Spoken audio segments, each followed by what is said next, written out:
you convert your drip system over to, like your sprinkler system over to a drip system. And I used to recommend to folks that you could just get a little kit and take your sprinkler head off, and you could actually screw on a filter and sort of a big, basically a fitting that allowed you to put spaghetti tubing out in different directions. I've since stopped recommending that for a couple reasons, and you can still do that. There's nothing wrong with that. But what I was finding is a lot of times that created a lot of maintenance because there was issues with that, breaking or rodents chewing into the tubing or other things that just seemed to cause problems for people. So people would come back to me a year or two later and go, it didn't work so good because I was always maintaining it, but some things wouldn't work. So I have since recommend that if you're going to convert over to a drip system from your existing irrigation, is to find the valve. So you know where your valve is for your irrigation system. And once you've located that valve, it should look, your irrigation system is going to have some sort of a valve on it. And the valve should look something like, let me just take this off for a minute.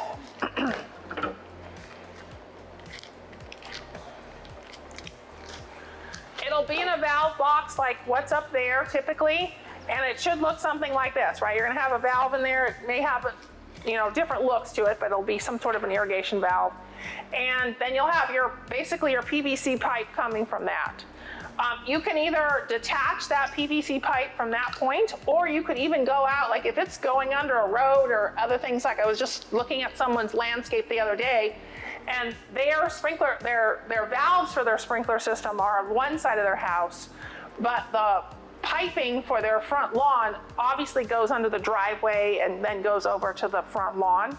And I told them, well, just tie in on the side that's by your front lawn. You don't need to, try to run a new line under your, driveway and all that. Let's just put your drip components on that side, just put them in a valve box, and then you can run your drip right off of there.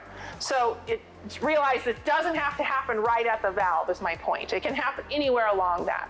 So you could have this and then have some just regular PVC pipe coming from that until you get to your drip components, or you could go right off of the valve. Regardless of that, what you're going to need in order to get your drip system to work is you're going to need a filter. And your filter can be a Y filter like this one. This has inside it a mesh screen that basically filters out all the sand and stuff and debris so that your emitters in your drip system do not get clogged. And that's the number one thing that causes emitters to fail, is that you get some sort of debris in them and that clogs them up. So you want to have a filter. It doesn't have to be a Y filter. It could be an inline filter like Doug was showing you. That's also fine, but it has to have some sort of filter. And then you want to have a pressure regulator. And the pressure regulator, how much pressure you need to regulate, is going to depend a little bit on what kind of drip system you're trying to run. So if you're thinking of running drip tape like Doug was talking about, you probably want to have a pressure regulator that regulates to around 10 pounds. But if you're trying to do like drip line where you're doing spaghetti or the little fine tubing is what I'm talking about, spaghetti, the smaller tubing where you're running off to little spray emitters, which I'll show you in a minute. You would want to regulate to about 25 pounds per pressure.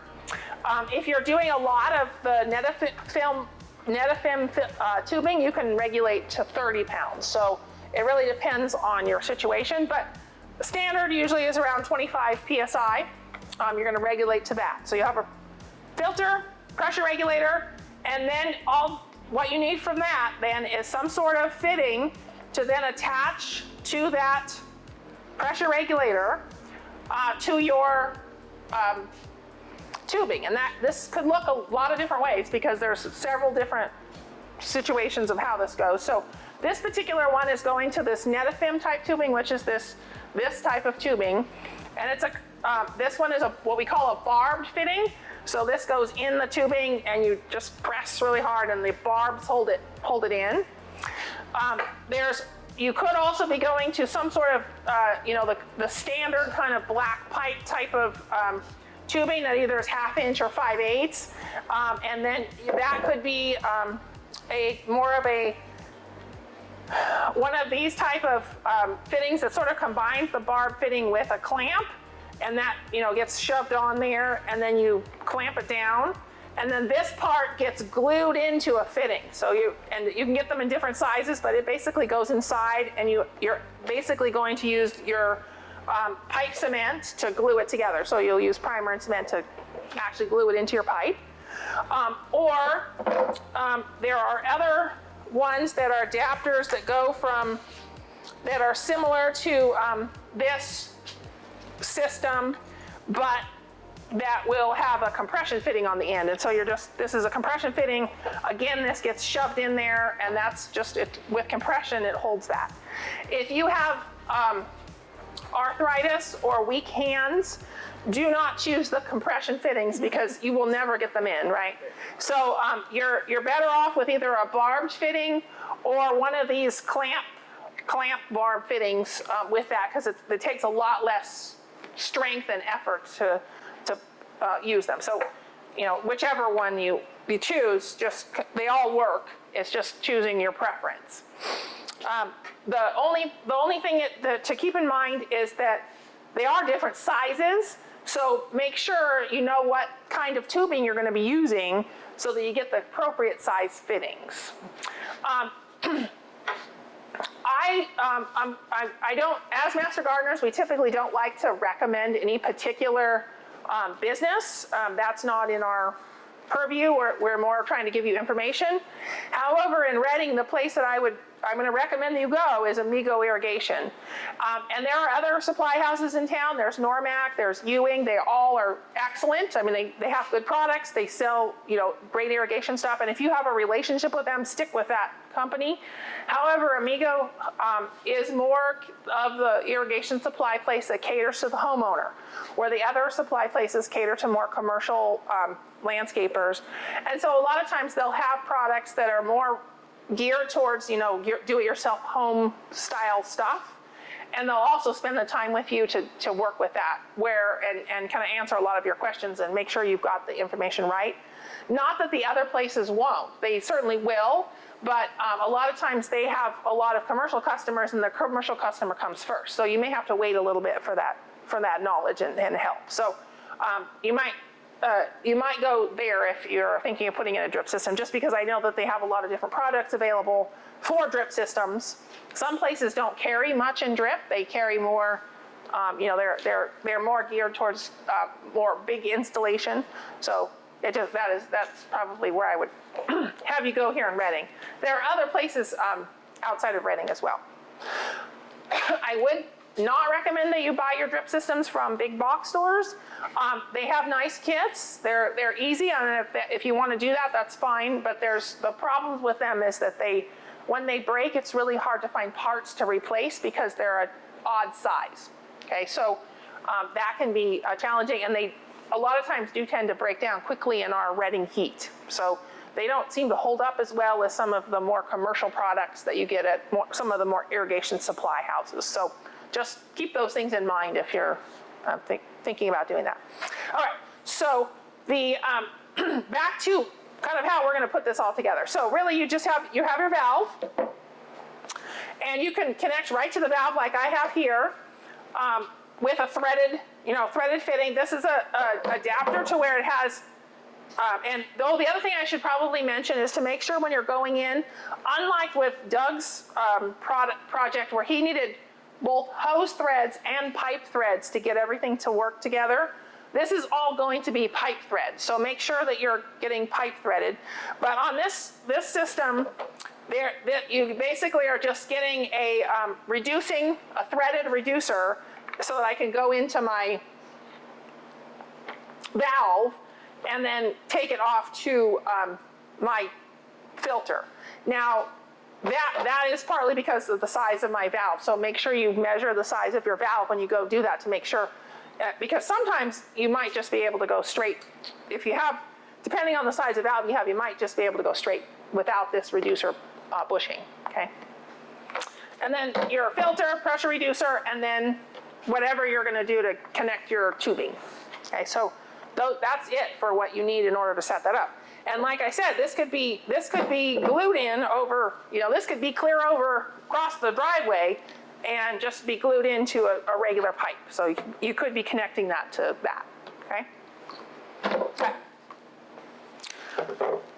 Once you have that set up, then you have to kind of decide what kind of, and maybe what you probably should do is decide what type of tubing you're going to use first, and then figure out your setup, because that may change a little bit as to what you're going to use to attach your tubing.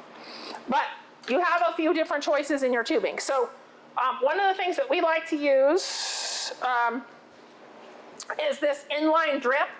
And there's a couple reasons why I suggest that. So there's a few, all the different irrigation companies make this inline drip. There's Rainbird, there's Netafim, like Doug was mentioning. There's a bunch of different ones.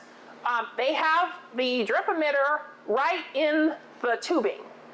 And they come in different gallons per hour emitters. The standard ones that we typically can get around here are 1/2 inch, 0.6 gallons per hour, about roughly 1/2 inch, and 1/2 gallon per hour. Or you get 0.9, which is roughly, a gallon per hour of water from each emitter. If you have heavy clay soils, you want to choose the lower gallons per hour emitter. And then you can get distance between them. So sometimes they're a foot apart, sometimes they're 18 inches apart. You can get ones that are 36 inches apart. So you can get ones that have different emitter depths. I'll pass that around. Then you can also get this finer tubing that also has emitters in it. And this, we talk about, we're gonna take off a lot of times from our main tubing with a barb. There's a barb here that basically gets just shoved into the tubing. And then you can take off with this. Well, this has inline emitters as well. So you don't have to worry about having a bunch of different emitters around. You could take this around. And Jan was going to talk a little bit. This is her tubing. I'll pass it around. And then she can tell us a little bit about how she uses this because she has a different way of using it. But I guess I'll start over here and then I'll pass it around to everybody. Oh, go ahead. Start here so you can look. So this is the tubing in line there, and that's the smaller 1/4 inch tubing for that. Once you have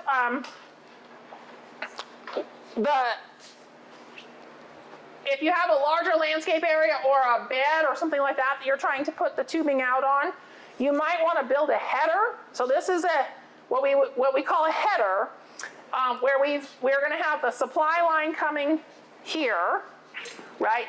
And that supply line could be coming from, this could be what I attach to this, right? Or it could be further out. I could have another, section of pipe or tubing to take it over there.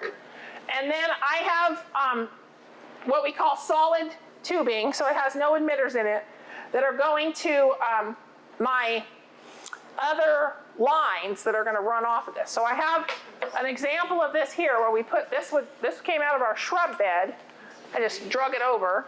But basically you have these headers, and then we took one of the lines off, but you basically have your tubing then, and this is the tubing that has the emitters in it, is coming off of that and then running out in your bed. And you could do that with a garden where you just are running it through the garden bed, or you could have these running to different shrubs or whatever. You can make them as wide or as narrow as you like. Based on your soil, the recommended distance between these, where you're doing your tubing header, this length will vary. So it could be a foot distance between the two lines, or it could be 18 inches. It could be 2 feet.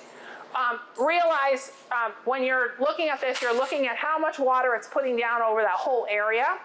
So if you have fairly heavy soil, you want to have these further apart. So you might have them a couple feet apart if you had a heavy clay soil.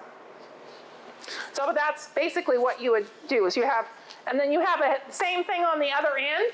So you're basically creating a big, you basically have this big grid that goes over your area. And then what I like about the inline emitters is we can take it apart and roll it up and put it in the garage or storage shed or whatever, and then pull it back out the next summer if I'm watering a garden or something where I tend to stir up the soil and need to have the irrigation out of the way.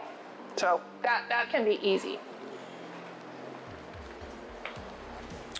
All right, and then the other thing that you could do, if you didn't want to do the inline emitters, is you can use this solid tubing. So this is basically just a roll of solid tubing.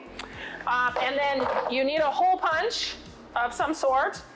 And I like this one because there's the kind where you can just kind of stab it in and go, but it takes a lot of effort. This is nice because you just put the tubing in it.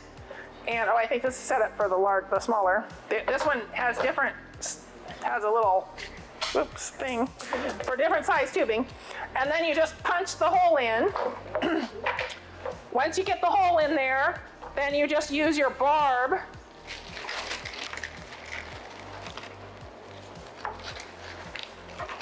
I had a barb. There we go.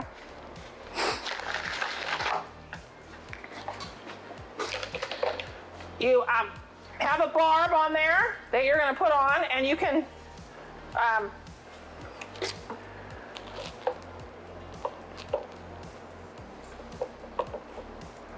maybe get it in there. Here. Is it possible to have a pair of pliers to do that with? Yeah, sometimes I think, I'm not sure if I got a good hole here. If you do have to make a second hole, make sure you really line it up perfectly so you're not making a second hole and causing, it just didn't clear the plastic all the way, so it was not. So you put your barb in, then you can put your spaghetti little tubing on there, and then you can run it out to wherever you want. And you can put, then this is an example.